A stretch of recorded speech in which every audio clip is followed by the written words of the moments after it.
Hi guys, good afternoon and namaste. Welcome to my new vlog. I hope सबैजना सन्चै हुनुहुन्छ होला र म पनि आरामै छु।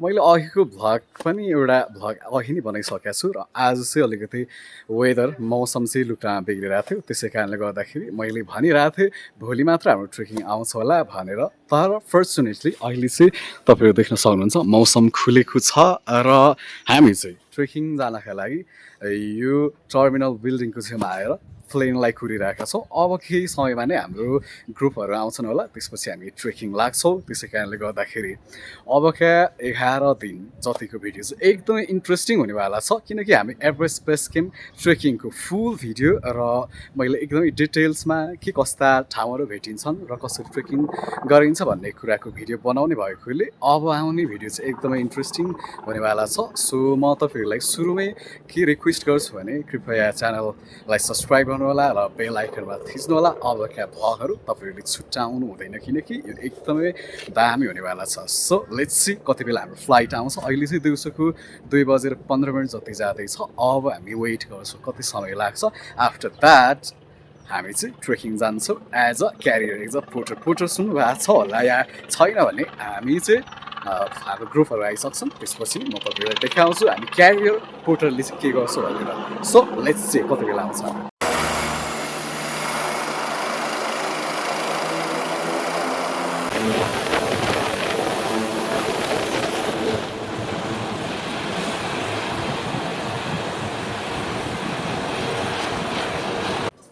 हिजो चाहिँ नि दिउँसोको 2 बजेदेखि बेलुकासम्म पर्खेर पनि मौसम फेरि बिग्रेको कारणले गर्दाखेरि आज बिहान चाहिँ हाम्रो हेलीमा आउने थियो। त्यही पनि अहिले चाहिँ दिउँसोको 12 बज्दैछ र भर्खरै मात्र हाम्रो गेस्टहरूको बेडिङ आइसकेको छ। र मैले तपाईँले हिजो पनि भनेको थिएँ I will go as a porter. So porter भनेको ट्रेकिङ गर्दाखेरि गेस्टहरूको चाहिँ सामान लिएर जानेलाई चाहिँ हामी पोर्टर भन्छौँ। सो यो पालिको भ्लग चाहिँ एकदमै दामी हुनेवाला छ। त्यसै कारणले गर्दाखेरि हामी चाहिँ अब भोलिदेखि एकदमै डिटेल्समा, आजको चाहिँ अलिकति भ्लग त्यति राम्रो भएको छैन, तर भोलिदेखि चाहिँ एकदमै डिटेल्समा भ्लग बनाउने कोसिस गर्नेछु। र 3 जना हाम्रो चाहिँ गेस्ट हुनुहुन्छ अनि हामी पोर्टर चाहिँ 2 जना छौँ। यहाँ भिनाजु पनि हुनुहुन्छ सँगसँगै। आज हामीले चाहिँ एभरेस्ट प्लाजा लज भनौँ न रेस्टुरेन्टदेखि हामी लग्दैछौँ। आजको ट्रेकिङको चाहिँ डे फर्स्ट, एभरेस्ट बेस क्याम्पको डे फर्स्ट। अनि आज लगभग हामीलाई 3 घन्टा जति लाग्छ होला फाक्दिङ पुग्नका लागि। डे फर्स्टमा चाहिँ हामी लुक्लामा फ्लाइटदेखि आएर फाक्दिङसम्म जान्छौँ। सो आज चाहिँ हामी फाक्दिङ जान आँटिरहेको छौँ।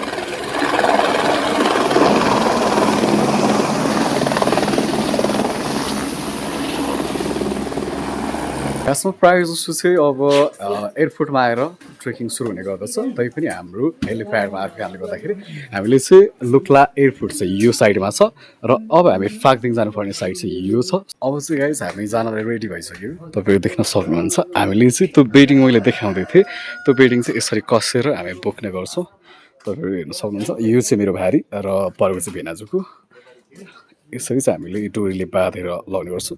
सो आज चाहिँ अलिकति डिटेल्समा भइरहेको छैन के हुन्छ भन्ने, तर अब भोलिदेखि चाहिँ एकदमै डिटेल्समा आउँछ, किनकि अलिकति हतारमा पनि हामी छौँ। त्यसै कारणले गर्दा आज चाहिँ मैले तपाईँहरूलाई कसरी यो बेडिङ कस्ने भन्ने देखाइनँ, तर भोलिको भ्लगमा चाहिँ त्यो पनि आउनेछ गाइज। सो अब चाहिँ हामी जान्छौँ त्यही 2 घन्टा जति, 2.5 घन्टा जतिको बाटो छ। लेट्स सी के हुन्छ कस्तो हुन्छ हेरौँ है त। सो गाइज फाइनल्ली हामी चाहिँ हिँडिसकेको। मेरो अगाडि चाहिँ भिनाजु जाँदै हुनुहुन्छ र म आएको पछि एकदमै मेरो चाहिँ अलिकति हलुका खालके भारी छ, किनकि खासमा 2 जनाको बेडिङ चाहिँ 1 जना पोर्टरले बोक्नुपर्ने हो, तर हाम्रो चाहिँ 3 जना मात्र भएकोले मैले एउटा बेडिङ अनि भिनाजुले 2टा बोकेर हामी चाहिँ गइसकेको। एकदमै हामी जाने बाटो चाहिँ खाली रहेछ, किनकि अहिले भनेको कति बज्दैछ भन्दाखेरि 2 बज्न आँटिसकेको रहेछ। एक बज्न आँटिरहेको रहेछ। अनि स्ट्रिट चाहिँ यस्तो छ। लुक्लादेखि हामी ठ्याक्कै फाक्दिङको बाटो जाँदाखेरि केही समय हिँडिसकेपछि चाहिँ हामी यो पासाङ लामो गेट भेट्टाउँछौँ। मेन पासाङ लामो गेटको पछि पासाङ लामो गेट कटिसकेपछि चाहिँ हामी यहाँको चेक पोइन्ट भेट्टाउँछौँ। तपाईँहरूले यो बिल्डिङ देख्न सक्नुहुन्छ, यो चाहिँ चेक पोइन्ट हो। र यहाँ चाहिँ हामी आफ्नो पर्मिट कार्डहरू सँगसँगै गेस्टहरूको पर्मिट कार्ड लिने गर्छौँ। अरू बेला हामी आउँदाखेरि यहाँ चाहिँ एकदमै भिड हुन्थ्यो, तर पनि आज भनेको चाहिँ एकदमै खाली खाली छ किनकि हामी एकदमै ढिलो जाँदैछौँ। लुक्लादेखि केही पर निस्किसकेपछि चाहिँ हामी यस्तो खालको जङ्गलको बाटो जानुपर्ने हुन्छ। केही समय हिँडिसकेपछि हामी फेरि अलिकति गाउँ भेटाउँछौँ, छप्लुङ भन्ने।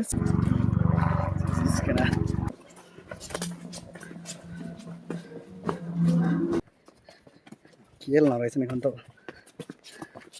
अहिले चाहिँ हामी छप्लुङ भन्ने ठाउँ बिस्तारै बिस्तारै कटिरहेछौँ। तपाईँले हेर्न सक्नुहुन्छ यो मेरो पछाडि भएको गाउँलाई चाहिँ हामी छप्लुङ भन्छौँ।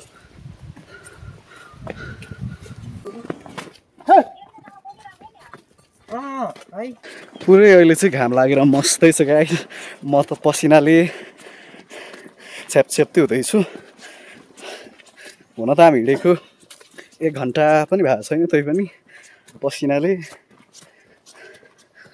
अहिले चाहिँ हामी नाचिपाङ डाँडा भन्ने ठाउँमा आइसकेका छौँ। तपाईँले हेर्न सक्नुहुन्छ यहाँ चाहिँ पब्लिक टोइलेट पनि छ, सँगसँगै पब्लिक धारा पनि छ। गर्मी मस्तै छ गाइज। अनि हामी चाहिँ यहाँ नाचिपाङ डाँडाको चिसो हावा खाँदैछौँ। यहाँ भनेको लज एउटा छ, सँगसँगै यो बाटो हुँदै हामी आउँदैछौँ। हामी जानुपर्ने चाहिँ यहाँबाट पर हो। यो डाँडा काटेर अलिकति त्यो बादल छ नि, त्यो बादलको मुनितिर एउटा गाउँ छ फाक्दिङ भन्ने, त्यो फाक्दिङमा जानुपर्छ गाइज। त्यही हो, आज अलिकति ढिलो हिँडेकोले अलिक झ्याउ चाहिँ भइरहेछ, तै पनि it's okay, we will see. अनि यहाँ भिनाजुलाई पनि गर्मी लागेर केही भनिदिनु पऱ्यो भिनाजु यहाँ भ्लगमा। के भनौँ र, गर्मी लागेको छ यस्तो। कुनै अनि बिस्किम जाँदा त अनि यस्तो हुन्छ, कुनै चाहिँ अनि चिसो हुन्छ अरे। मलाई चाहिँ गर्मी भइरहेछ क्या। ओके ल, भिनाजुको राई पनि त्यही रहेछ, एकदमै गर्मी लागिरहेछ अरे। तै पनि मैले चाहिँ मेरो यो हुक्स भनौँ न, मेरो हाइनिकलाई चाहिँ मैले निकाल्दिनँ किनकि अलिकति मलाई चिसो लागिहाल्छ। अहिले खुम्बु रिजनमा भनेको मेन गरी त शेर्पा भनेको बौद्ध जातको, बुद्धको बौद्ध जातको कुराहरू नै हेर्न पाउँछौँ। र तपाईँले हेर्न सक्नुहुन्छ यो भनेको बौद्ध धर्मको एउटा धार्मिक चिज हो, यसलाई मानि पनि भन्ने गर्छौँ। र जहिले पनि हामी ट्रेकिङ अथवा कुनै पनि हाइकिङमा आउँदै गर्दाखेरि यस्तो खालको चिज सँगसँगै कुनै प्रकारका मानि भेटाउँछौँ भने त्यसलाई चाहिँ हामीले हाम्रो राइट साइड भनेको जहिले पनि हामी त्यसको राइटदेखि हिँड्नुपर्छ भन्ने एउटा मान्यता पनि छ।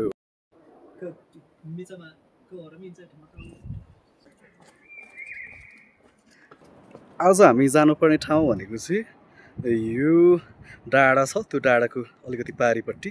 खुम्बु क्षेत्रमा चाहिँ कसरी ग्यासहरू सँगसँगै खाद्यान्नका सामानहरू आउँछ भन्दाखेरि यहाँ चाहिँ मेन गरी खच्चड नाम्चीसम्म युज हुन्छ। र नाम्चीदेखि माथि चाहिँ हामी जप्के देख्न सक्छौँ।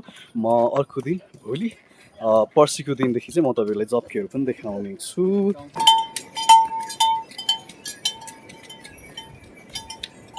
ट्राफिक जाम भनेर त तपाईँहरूले सुन्नु भएको नै होला। हाम्रोतिर लेकमा ट्रेकिङ जाँदाखेरि चाहिँ विभिन्न प्रकारका जनावरहरूको जाम यसरी हुन्छ। मेन गरी चाहिँ यो हुने भनेको यस्तो खालको सस्पेन्सन ब्रिजहरूमा हुने गर्दछ। यो ढुङ्गामा लेखिएको चिज चाहिँ शेर्पा जातिको ग्रन्थ चित्र पनि हो। यहाँ चाहिँ विभिन्न प्रकारका धार्मिक कुराहरू लेखिएका हुन्छन्। यो घर चाहिँ नि गाइज कस्तो सानो छ, बट एकदमै डेकोरेटिभ, एकदमै दामी खालको छ। अनि हामी चाहिँ अहिले ठाडाकोसीको उकालो चढ्दैछौँ। यो चाहिँ ठाडाकोसी भन्छ यो माथि आउने गाउँलाई चाहिँ। अलिक ठाडै बाटो छ त्यसैले पनि होला।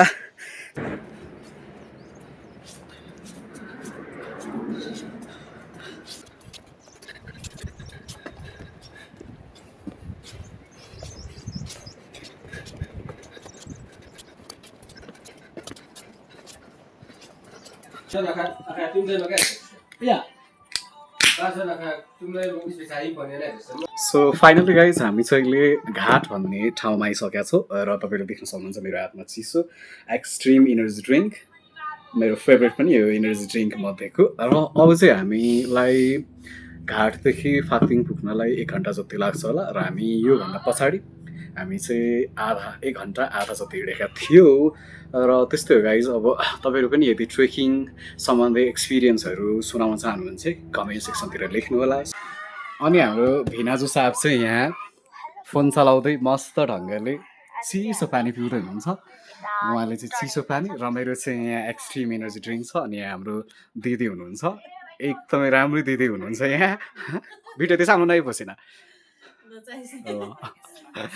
त्यस्तै छ गाइज। अब भारी बोक्ने मान्छे होइन, भारी बोक्दै पनि मैले भिडियोहरू चाहिँ बनाइरहेको छु। सो आज भोलि चाहिँ अलिकति भ्लग मैले स्टार्ट गरेको पनि 3 दिन मात्र हुँदैछ। मैले 3टा भ्लग मात्र हालेको छु युट्युबमा चाहिँ। सो मेरो भ्लग चाहिँ त्यति राम्रो हुँदैन। तै पनि तपाईँले यदि माया अनि साथ सपोर्ट मेरो च्यानललाई सब्सक्राइब गर्दै जानुहुन्छ भने भिडियो अवश्य पनि राम्रो हुँदै जानेछ भन्ने कुरामा चाहिँ म विश्वस्त छु। र भोलि चाहिँ हामी फाक्दिङदेखि नाम्चे जान्छौँ। सो भोलिको भिडियो पनि एकदमै इम्पोर्टेन्ट हुनेवाला छ। सो च्यानललाई चाहिँ सब्सक्राइब गरिदिनु होला। र आजको भ्लग चाहिँ कुन ठाउँदेखि हेर्दै हुनुहुन्छ कृपया आफ्नो लोकेसन पनि कमेन्ट सेक्सनतिर लेख्नु होला गाइज।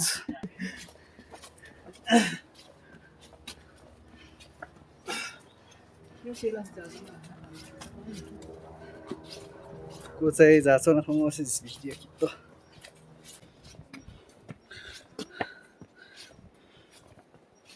तपाईँहरूले देख्न सक्नुहुन्छ यो अगाडि चाहिँ विभिन्न प्रकारका धार्मिक ग्रन्थहरू छन्। सँगसँगै बिचमा सानो बौद्धहरू पनि छ। यो बौद्ध धर्मावलम्बीहरूको चाहिँ एकदमै ठुलो धार्मिक ग्रन्थ चित्र पनि हो। र हामीले जहिले पनि यस्ता चिजहरूको चाहिँ सम्मान सँगसँगै संरक्षण गर्नुपर्छ भन्ने कुरामा विश्वास शेर्पा जातिहरूले राख्छन्।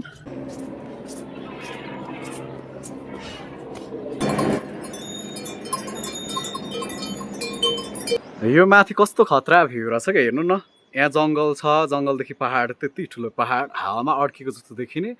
अनि त्यसको छेउछेउमा बादल कस्तो दामी देखियो। फाक्दिङ भ्याली चाहिँ अब स्टार्ट हुनै लागिरहेछ। फाक्दिङ पनि एउटा एकदमै ठुलो भ्याली हो। र अब चाहिँ म फाक्दिङ भ्यालीभित्र छिर्छु। र फाक्दिङ चाहिँ यसरी सुरु हुन्छ, यस्तो ठाउँदेखि सुरु हुन्छ। सबसे सुरुमा चाहिँ तपाईँले देख्न सक्नुहुन्छ सियु भन्ने लज छ। खासमा भन्नुपर्दाखेरि यो लेकको मौसम पनि एकदमै अजिब खालको छ। अघि बिहान बिहानै चाहिँ हाम्रो बादल आइरहेको थियो, लुक्लामा पनि बिच टाइममा चाहिँ खुलाएको थियो। र अहिले तपाईँले देख्न सक्नुहुन्छ बेलुकाको समय हुँदैछ, तर एकदमै चर्को घाम लागिरहेछ। म त पसिनाले लुत्रुक्कै हुँदैछु गाइस।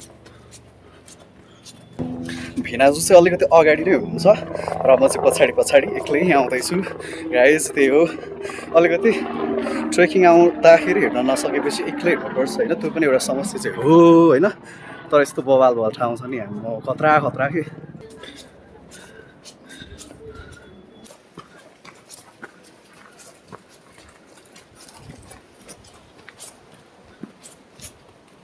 सो फाइनली गाइस म चाहिँ फाक्दिङमा बास बस्नको लागि भित्र छिरिसकेको छु।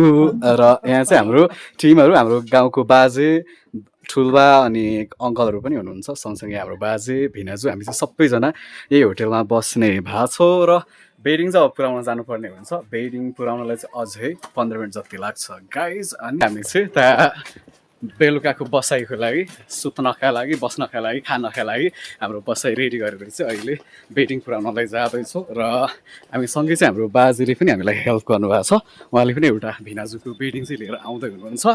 प्रायः जसो यस्तो ट्रेकिङको क्षेत्रमा चाहिँ एकदमै हेल्पफुल मान्छे तपाईँहरूले भेट्नुहुन्छ।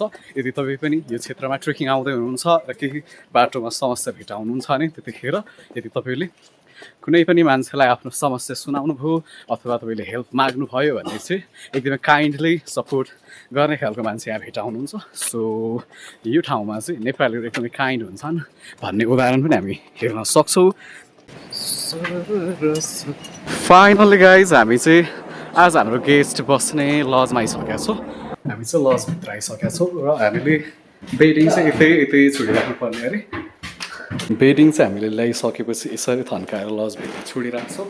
र हामी चाहिँ जुन ठाउँमा हामी अघि आएर जुस खाएको थियौँ त्यही ठाउँमा बास बस्छु अब। यो सबै बेडिङ चाहिँ हाम्रै गाउँले बाजेहरूले ल्याउनु भएको र यस्तै तरिकाले हामी लजमा पुऱ्याइराखेर चाहिँ बास बस्न जान्छौँ। र भोलि बिहानै कति बजी हुन्छ हामी त्यो कन्ट्याक्ट गरेर त्यति बजी लजमा यो बेडिङ फेरि लिन आउँछौँ।